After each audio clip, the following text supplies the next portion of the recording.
టీచర్లకు అదేవిధంగా భారతదేశ భవిష్యత్తును తీర్చిదిద్దే సంఘ నిర్మాతలు రూపశిల్పులందరికీ కూడా శుభ సాయంత్రం అందరికీ.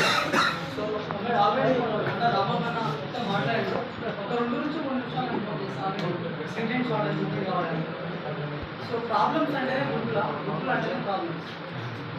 సో మన టైటిల్ పదవి కూడా టైటిల్ కనిపిస్తుందా సిపిఎస్ పంతం సిపిఎస్ అంతం యూడిఎఫ్ పంతం అంటే అసలు అది కాదు. ఏమంటారంటే సమస్య అంతం యూడిఎఫ్ పంతం. కొత్త స్లోగన్. సమస్య అంటే క్రియేట్ చేసే మొత్తం విశ్లేషణ కూడా ఒక ఏంటంటే యూడిఎఫ్ అంటేనే ఒక నిబద్ధత, యూడిఎఫ్ అంటేనే ఒక నిజాయితీ, యూడిఎఫ్ అంటేనే గిర తీసుకుంటున్నటువంటి ఒక స్ట్రగుల్ ఉన్నటువంటి జనత అది యూడిఎఫ్కి దక్కుతుంది. కాబట్టి కొత్త ప్రాబ్లమ్స్ ఏం చెప్తారంటే ఒక అన్న రిపీట్ ఆల్రెడీ 010 పద్ధతి కింద రెగ్యులర్ టీచర్స్ కూడా అందరు టీచర్స్ అంటే అందరు టీచర్సే కాబట్టి రెగ్యులర్ టీచర్లు స్పెషల్ టీచర్లు కాకుండా అందరు టీచర్లతో పాటుగా చూడాలని నేను నిర్ణయించుకున్నాను. కాబట్టి 010 కింద పద్ధతి కింద జీతాలు ఇవ్వాలని నిర్ణయం చేస్తాను. అదేవిధంగా గవర్నమెంట్ జేఎల్కి ఏమో గెజెటెడ్ అవుతుంది, గురుకుల ఉన్న టీచర్లు లెక్చరర్స్కి గెజెటెడ్ అవ్వలేదు. కాబట్టి గురుకుల జేఎల్స్ కూడా గెజెటెడ్ ఇవ్వాలని ఇక్కడ ఉన్నటువంటి సంఘ నాయకులు విజ్ఞప్తి చేస్తాం. అదేవిధంగా హెల్త్ కార్డ్స్ కూడా కావాలి. ముఖ్యంగా అసలు లీవ్స్ ఎవరికి ఎక్కువ అవసరం అంటే గుడ్ల పిల్లలకి అవసరం. ఎందుకంటే అక్కడ స్ట్రెస్ ఉంటుంది. వాళ్ళు ఒక ఇంటి వాతావరణం వదిలిపెట్టేసి అక్కడ ఒక జైలు వాతావరణానికి ఫీల్ అవుతారు.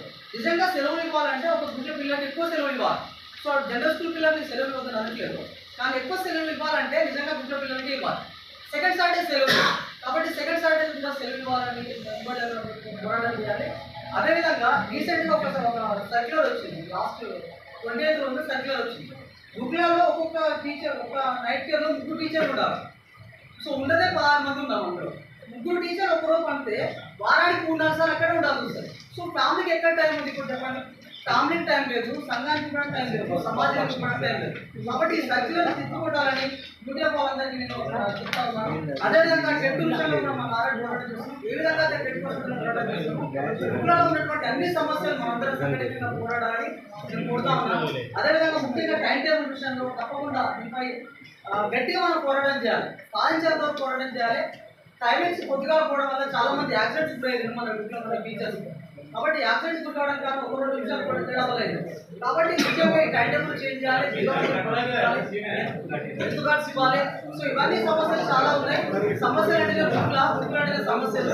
ఈ సమస్యలన్నింటినీ పోరాటం చేయాలని అనుకున్నటువంటి జిల్లా నాయకులు అధ్యక్షులు శ్రీనివాస్ సార్ గారికి అందరికీ అవకాశం ఇచ్చినటువంటి అధ్యక్షులు